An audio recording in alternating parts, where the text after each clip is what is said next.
petitions are going to be coming maybe to the next meeting. But we've got Elizabeth Kelsey. Is Elizabeth here? Kia ora, Elizabeth. So welcome to the table. In terms of petitions, under our rules, it's just 5 minutes to speak, sorry. So hand over to you for that, and we can have any questions. But after that, happy to receive your petition, and I'll come and grab that. So thank you. Hello everyone, and thank you for hearing us today. I'm here with my colleagues Paul Hardaker and Mari Messafi. We are officers in the Waipara Valley Community Collective. We're an incorporated society dedicated to promoting, protecting and preserving the special and unique character of the Waipara Valley area. We are here to present a petition to you today, and I will read it to you at the end. It has 700 signatures, and we are asking you to publicly notify a proposal to build an industrial solar plant in the Waipara Valley. As I say, there are 700 signatures. Many of those are from Waipara and places nearby that would also be affected, such as Waikari, Hauran and Hanma Springs, because this proposal, as well as being right next to the Waipara Township and in the heart of the Waipara wine-growing tourism area, would also run for 4 kilometres along the Alpine Pacific touring route. Anyone who uses that road would see it and would have a significant impact on them.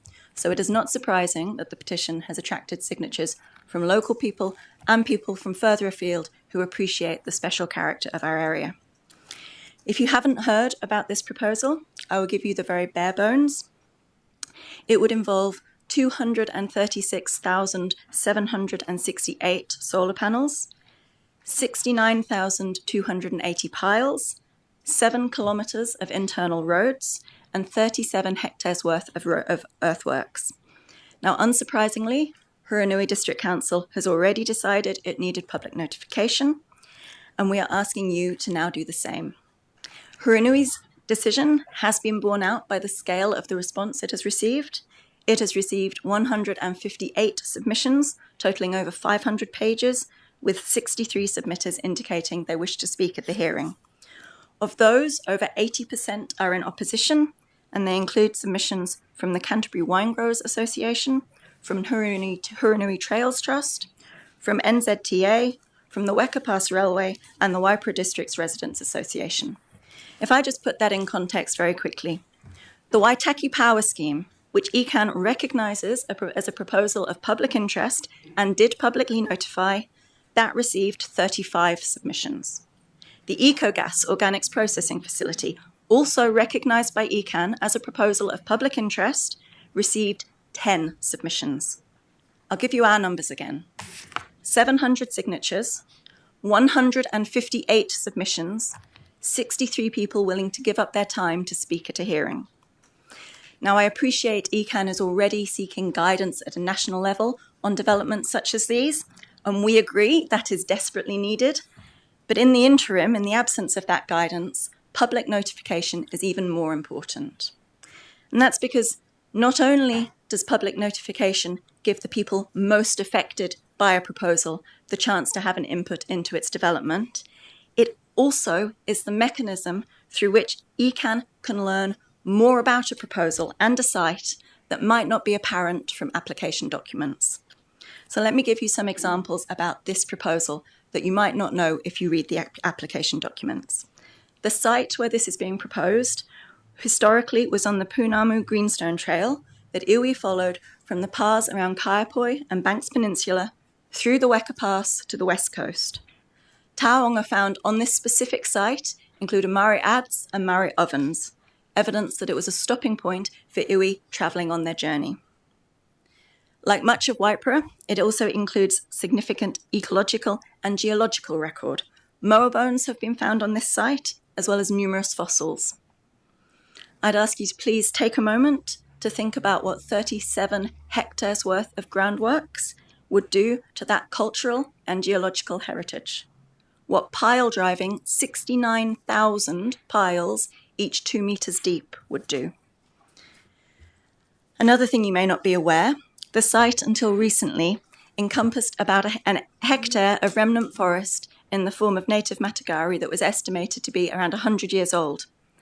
I say until recently because what has already happened as part of this consent process is that ECAN asked the applicant to provide an ecological assessment of the site. 1 week to the day after ECAN made that request, that hectare of native vegetation was cleared, contrary to the district plan and without consent. That is over a hectare of vegetation that has already been lost. Now, many of you will doubtless know Dr. Colin Merck, who has written a report on that clearance that has been provided to Hurunui District Council as part of the public notification process. Now, you may be thinking that because Hurunui District Council has publicly notified this, you as ECAN do not need to. But of course, Hurunui's decision was resting on the district plan. You are responsible for the regional plan, and that they are both important, but they are not the same. Regulating soil and land use and protecting our environmental resources is your core responsibility, and that cannot be outsourced to a district council. And of course, if you do not notify, you run the risk of conflicting decisions. Hearing different consent applications together when they relate to one proposal is both good practice, consistent with the RMA case law, and a sensible rather than wasteful use of public resources. Now, I said at the outset that the petition was the start of our community group. When the petition was first created, we were just a small number of concerned people, but we have grown since then, and we are now a fully incorporated society. That creation and growth, it has really been a genuine grassroots movement, and it's not united by negativity, but one about care and concern for our natural environment. No one I have spoken to is anti-solar power. Rather, we recognise that, like most things, solar generation can be brilliant or it can be terrible. The details matter. To quote Greenpeace's lead climate campaigner, talking specifically about developments like this, just because energy production is renewable, it is not necessarily sustainable. I'd like to leave you with one thing, if I may. I've spoken about the numbers, both the numbers on our petition, 700, and the numbers about the proposal itself. 180 hectares, over 236,000 panels, 37 hectares worth of earthworks. But it can be hard, I know, to extrapolate from raw numbers to physical reality. So I'd like to leave you with this. This is a graphic of the proposal, and it's been produced by the applicant. I have a copy here for everyone, so if you would please pass them around. Because this is what 180 hectares actually looks like. This is the reality that would be facing the 340 people who live in Waipara, the thousands of tourists who visit the Waipara Valley every year, the businesses who rely on Waipara's natural appeal, and the tens of thousands who travel the Alpine Pacific touring route as tourists or as locals. So the black area you are looking at, in the middle of the picture, that would all be solar panels, 2.8 metres high. To give you an indication of the size, on the right-hand side, you can just make out the Waipara Township. I'd ask you to please compare the size of the Waipara Township to that large black area. And as I said, that black area, the straight line alongside, that's the Alpine Pacific touring route, and it will cover 4 kilometres along there. 700 people are asking you to publicly notify this, and I think looking at this picture, you can absolutely understand why. So I said I would end by reading out our petition. Waipara Solar Plant, call for public consultation. We call on Hurunui District Council and ECAN to publicly notify the proposal to build a 80 hectare industrial solar plant in the Waipara Valley. The plant's scale and potential impacts are of such significance that our community deserves full consultation. Now, I know time is short. I'm very happy to answer any questions anyone may have. Kia ora, Elizabeth. Thank you for your presentation. And Greg, you got a question? Yeah, I have. Does the river actually go through the land, or does it border it? Excuse me. On the Waipara Township side, you can see that end of the site is actually bounded by, at the bottom of the page, you can see the Waipara River, and on the northernmost side of it, you can see that's the braided Weka Creek. So that portion of the site actually lies between the Waipara River and the Weka Creek. The Weka Creek follows the boundary of the whole site on that northern side. Thanks, Greg. Any other questions? If not, I'm going to come up. And have you got a copy? Yes, we do.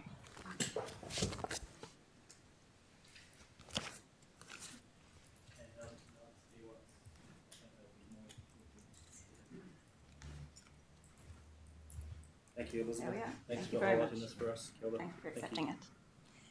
Thank you for your time, everyone. Thank you. Well done.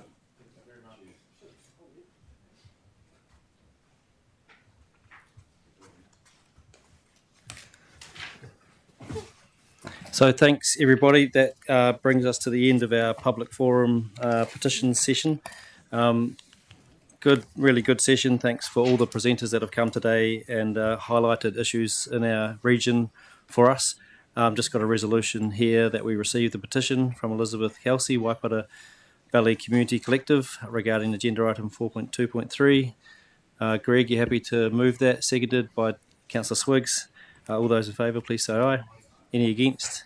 That's carried. Thank you. So we're going to move now to the next item as extraordinary and urgent business. I don't think there's any, so we'll move to notices of motion. There are none today. And